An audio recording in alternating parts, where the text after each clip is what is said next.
Hello everyone, welcome back. आज का जो हमारा टॉपिक होने वाला है वो है ज़ीरो टॉलरेंस पॉलिसी पे। क्या है ये ज़ीरो टॉलरेंस पॉलिसी? आइए देखते हैं। जैसे कि हमने प्रीवियसली देखा था कि what are the causes and consequences of sexual harassment. Now we will be seeing कि ज़ीरो टॉलरेंस लेवल क्या होता है एंड किस तरह से उसको कंट्रोल किया जा सकता है एंड कंट्रोल करना चाहिए। Okay, now there are certain criterias, because sometimes what happen is the harassment becomes so severe कि उसको tolerance level जो होता है ना victim का, वो बहुत ज़्यादा या तो कम हो जाएगा या तो खत्म हो जाएगा। ठीक है, so in that situation what the victim needs to be done by the victim and क्या protocols follow करने चाहिए, ये सारी चीज़ें आज हम इस सेशन में देखेंगे। तो अगर आप लोगों ने सब्सक्राइब नहीं किया है मेरे चैनल को तो do not forget to subscribe it. So yes, let's get started. Let's get started. A zero tolerance policy, that is ZTP, allows your company to proactively prevent and manage employee behavior that is illegal, inappropriate, or against your organization's code of conduct.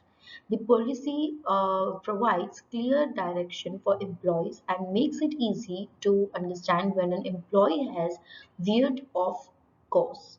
ZTPs encourage positive workplace interactions and empower employees to speak up when they face behavior that violates the policy. In addition to decreasing unwanted workplace behaviors, your zero tolerance policy also provides some of the important examples that has been given. Before going up with these examples, see, first of all आपको समझना है कि ये जो policy है उसके तहत आपको ट्रेनिंग दी जाती है कि अगर आपके साथ कोई ऐसी चीज़ें हुई हैं which is beyond toleration and which is beyond your you know patience level, then you can complaint here, okay, in this under this POSH and under the policy of zero tolerance level. तो यहाँ पे आपको बताया जाता है कि if you are facing too much of harassment at your work place and also you are facing the similar thing with the same employee, जो आपका कलीग है वही आपको बुलिंग कर रहा है, परेशान कर रहा है। अच्छा, ज़ीरो पॉलिसी जो होती है, ज़ीरो टॉलरेंस पॉलिसी, ये ना सिर्फ हॉस्पिटल्स या कंपनीज में होती है बल्कि ये पॉलिसी को स्कूल्स और कॉलेजेस में भी मैंडेटरी किया गया है। ठीक है, and because it's a thing that can even create nuisance, because जैसे कि रैगिंग हम बोलते हैं, एंटी रैगिंग होता है स्कूल्स और कॉलेजेस में आजकल बैन किया हुआ है, लेकिन फिर भी कभी ना कभी किसी ना किसी के साथ ये चीज़ें होती हैं। दो एंटी रैगिंग है, एंटी रैगिंग का सर्टिफिकेट भी सबमिट करवाया जाता है during the time of admission by the schools and college officials, लेकिन फिर भी आज भी ये सारी चीज़ें होती हैं।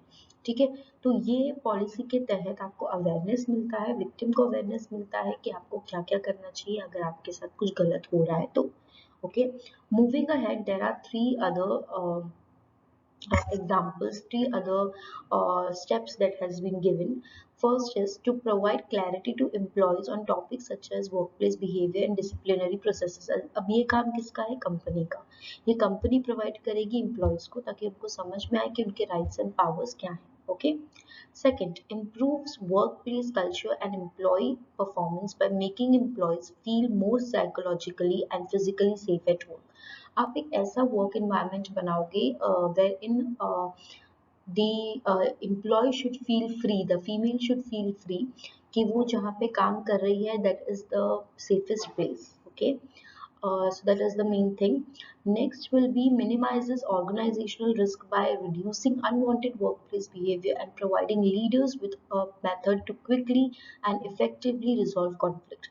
मतलब एक ना मतलब क्विक एक्शन लिया जाना चाहिए अगर कुछ होता है तो, ताकि अगर ऐसे एम्प्लॉय के साथ कोई घटना घट रही है तो आपको बताने से पहले ये ना सोचे कि पता नहीं कब आप एक्शन लोगे और कब वो चीज़ जो होगी वो एग्जीक्यूट होगी। So as soon as you receive, जैसे कि in the last video, in the yesterday's video, I had already discussed about the anti-sexual harassment, wherein I had spoken about the HR department, what is the role of HR, what is the role of the company. So ये सारी चीजें आपको समझनी है यहाँ पे, ठीक है. Next is, what is the significance of this particular policy? So any employee who is found to have been involved in harassment, bullying or discriminatory behavior will be subject to immediate disciplinary action up to and including termination. अगर समझ में आ रहा है कि colleague में से किसी ने किसी के साथ गलत किया है तो आपको उसको टर्मिनेट करना पड़ेगा तुरंत. अब टर्मिनेट का प्रोसीजर, चाहे आप उसको नोटिस पीरियड सर्व करवाओ, या चाहे आप उसको प्रोबेशन पीरियड पे अगर वो है तो आपको of course you don't need to take any notice period और give any notice period to that employ. तो आप इमीडिएटली उसको on the basis of probation you can terminate that employ, ठीक है. Secondly, if company becomes aware of a contractor और vendor engaged in inappropriate behaviour, क्योंकि company बड़ी है या चाहे छोटी कंपनी भी हो तो उसमें भी क्लर्क्स होते हैं, ऑफिस बॉयज होते हैं, प्यून होते हैं. अगर उन्होंने कभी कुछ गलत कर दिया तो ज़रूरी नहीं है कि एक ऑफिस में एक लड़की के साथ सिर्फ एक एम्प्लॉय ही गलत करे या बॉस ही गलत करे.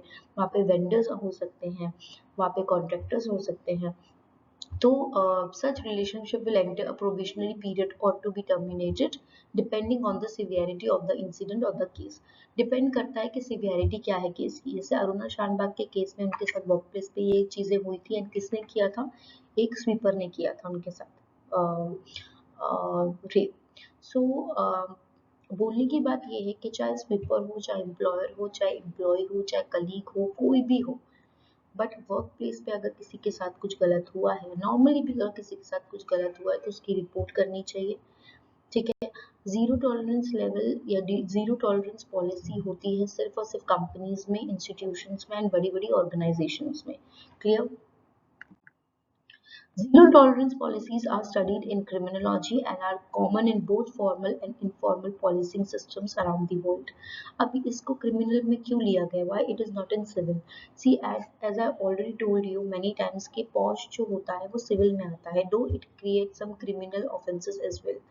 ठीक है, लेकिन वो उसमें उसके अंदर एक जो एक अपनी जगह है जीरो टॉलरेंस पॉलिसी की, दैट इज डिफरेंट. अब उसमें बहुत सारी चीजें ऐसी भी हैं that can be involve internal officials also. So sometimes it happens. इसके लिए यहाँ पे इसको क्रिमिनोलॉजी में बोला है कि इसकी पढ़ाई जो है, इसके बारे में रिसर्च जो है वो क्रिमिनोलॉजी के थ्रू की गई है. एंड यहाँ पे फॉर्मल इनफॉर्मल दोनों पॉलिसिंग सिस्टम एप्लीकेबल होती है. Okay. The policies also appear in informal situations where there may be sexual harassment or internet misuse in educational and workplace environments. Definitely, that is the hacking system. Hacking, phishing, ये सब चीज़ें बहुत common हो गई है आजकल. तो इसकी वजह से भी बहुत सारे लोगों को harassment फेस करनी पड़ती है, ठीक है. Okay, so now what are the benefits? So benefit क्या है ये awareness के लिए या ये policy एप्लीकेबल करने के लिए? तो पहली बात तो ये है कि बेनिफिट ही बेनिफिट है, क्योंकि अगर आपको अवेयरनेस ही नहीं होगा तो आपको डर नहीं होगा. डर होगा तभी आप क्राइम करने से पहले सोचोगे, ठीक है. सो यहाँ पे बेनिफिट्स देख लेते हैं. It provides clarity to employees and students on topics such as workplace behaviour and disciplinary processes. Not for only for the employees, as I said previously, colleges और स्कूल्स में भी it is beneficial for the students. तो उनको भी समझ में आएगा कि उनके साथ अगर कुछ गलत हो रहा है तो वो किसको रिपोर्ट करें और कैसे रिपोर्ट करें. Then it improves workplace culture and employee performance by making employees and students feel more psychologically and physically safe at the college, minimizes college risk by reducing unwanted workplace behavior, and providing leaders with a method to quickly and effectively resolve conflict. ठीक है, ये हर चीज में हर जगह, चाहे आप इधर भी जाओ किधर भी काम करो, जैसे कहते हैं ना, कहीं पर भी जाओगे पॉलिटिक्स होगा, उसी तरह से किधर भी जाओगे तो ये चीज हो सकती है. तो if you are aware and if the opposition party is also aware कि क्या कॉन्सिक्वेंसेज और रेपोकेशंस हो सकते हैं उनके ऊपर, तो ऐसा कुछ भी नहीं होगा in future. Okay. So I request all of you to share as much as you can this video, and to every such video which has been uploaded on this channel, because it will prove to be effective, especially those who are HR, those who are working in a corporate sectors. तो उनके लिए ये जो topic है या ये जो channel है वो बहुत ही ज़्यादा इफेक्टिव है. तो yes, with that, I'll wind up today's session. Next video will be on how to file POSH complaint. Uh, okay, so I will be discussing some steps that is being involved along with the members. कौन कौन से members होने चाहिए posh committee में and filing कैसे होनी चाहिए, step by step I'll explain you. Okay, so thank you, thanks so much. Do not forget to like, share, subscribe, and hit the bell icon for more updates. Thank you.